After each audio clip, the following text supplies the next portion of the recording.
A very good morning to all. Student, today we will have a discussion about Ghaznavi and Gaur. In the 10th century, a new kingdom emerged in Ghazni, Afghanistan. 10वीं शताब्दी में जो है एक नया राज्य उभर कर सामने आया, गजनी, और ये अफगानिस्तान में था।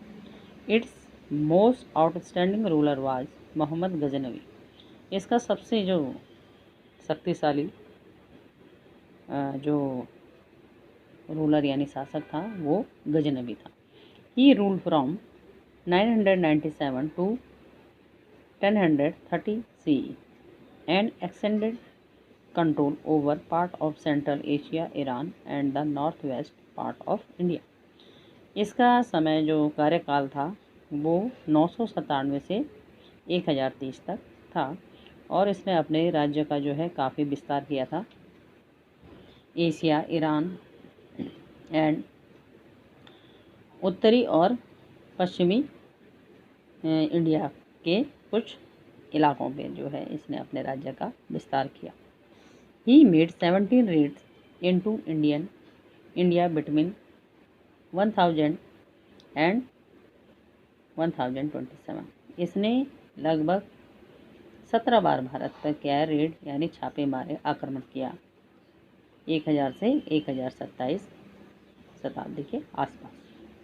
ही targeted important town and temple cities like Nagarkot, Thaneshwar, Mathura, Kannauj and Somnath in Gujarat. इसने जो है भारत के जो महत्वपूर्ण जो शहर थे और टेम्पल से उन पे जो है अपना निशाना बनाया और सोमनाथ का मंदिर जो गुजरात में था। इन 1025 ही plundered the Somnath temple which was famous for its riches।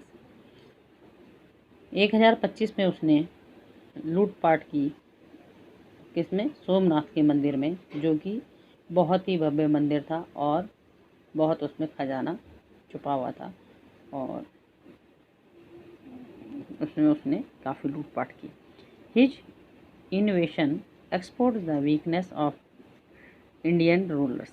उसके इस आक्रमण ने भारतीय राजाओं की जो वीकनेस थी, कमजोरी का पर्दाफाश किया। Mahmud use the wealth the looted from India to beautify Ghazni. Mahmud ने जो यहाँ से लूट का सामान ले जाता था वो अपने जो राज्य था गजनी को उसकी सुंदरता बढ़ाने में लगाता था। Alberuni, a great Persian scholar who wrote a book on India called the Kitab ul Hind.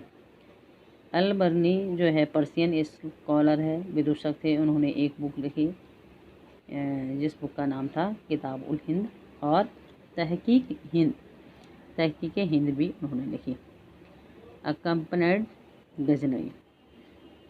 Ghazni से संबंधित ऑन हिज इंडियन एक्सपेंडिशन, जो उसने इंडिया में क्या किया था, अपनी विस्तारवादी नीति अपनाई थी, उससे संबंधित जो है बुक में लिखा गया। This book is a rich sources of information on India of that time.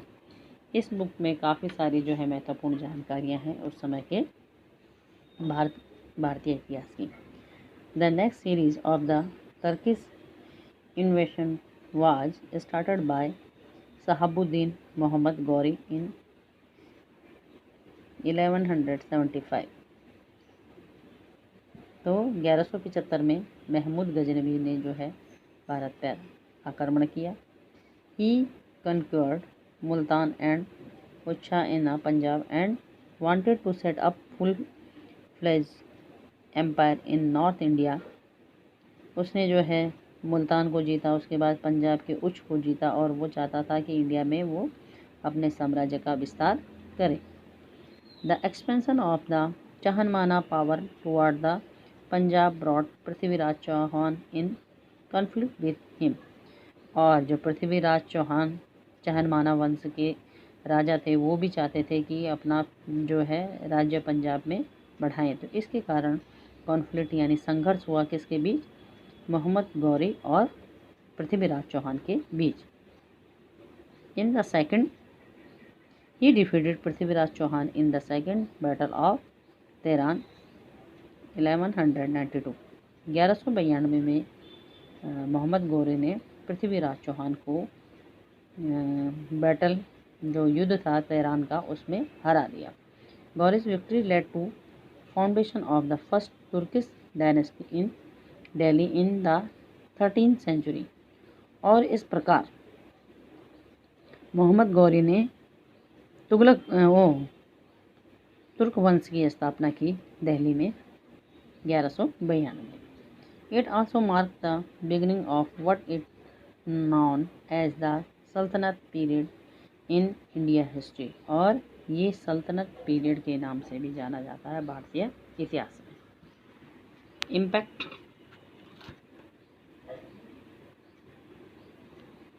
Of the इन्वेशन कि इसका क्या परिणाम रहा, क्या प्रभाव।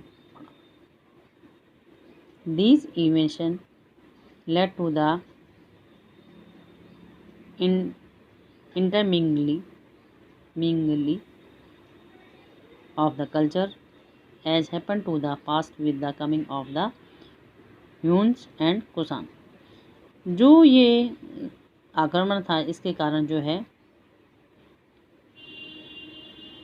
इंटरमिंगली, जो क्या होता है परस्पर संबंध, किसका, संस्कृतियों का, कल्चर का हुआ, भारतीयों का और तुर्क वालों का, जो कि उस समय भारत में प्रचलित जो पहले कुषाण और हुन्स के आने के टाइम भी ऐसा हुआ था।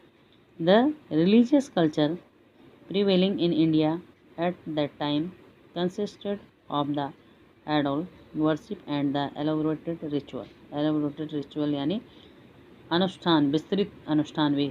और उस समय भारत में कैसे धार्मिक जो आस्था थी वो मूर्ति पूजा और विस्तृत अनुष्ठान जो है हमारे सम्मिलित थे पूजा में। On the other hand the invaders were follower of Islam. और जो घुसपैठिए थे, आक्रमणकारी थे जो भारत में आए थे, गजनवी या गौरी, ये सिर्फ किसको मानते थे, इस्लाम को। They brought in the Islamic culture and concept of the single formless God. और ये भारत में एक ऐसे संस्कृति को लाए जिसमें सिंगल, एक ही भगवान, हमारे तो बहुत सारे हैं ना, तो उन्होंने एक भगवान, एक ईश्वर पे दिया ध्यान। और फॉर्मलेस यानी निराकार, जिसका कोई आकार नहीं है। हमारे तो अनेक हैं, शिव जी का रूप अलग है, गणेश जी का अलग है, तो उन्होंने निरंकार, अभी निराकार, जिसका कि कोई आकार ही नहीं है। अभी भी देखा होगा आपने, इस मुस्लिम हैं वो, उनके मस्जिद में या घरों में कोई भगवान की कोई मूर्ति या पिक्चर नहीं होती। The blending of these two culture and their tradition and custom form what is Indian culture today. Blending यानी सम्मिश्रण। तो इन दो कल्चरों का, हिंदू और इस्लाम कल्चर का जो सम्मिश्रण था, परंपराओं का, रीति रिवाजों का, वो आज भी भारत की जो है कल्चर में दिखाई देता है। नेक्स्ट क्लास में हम पढ़ेंगे केस स्टडी।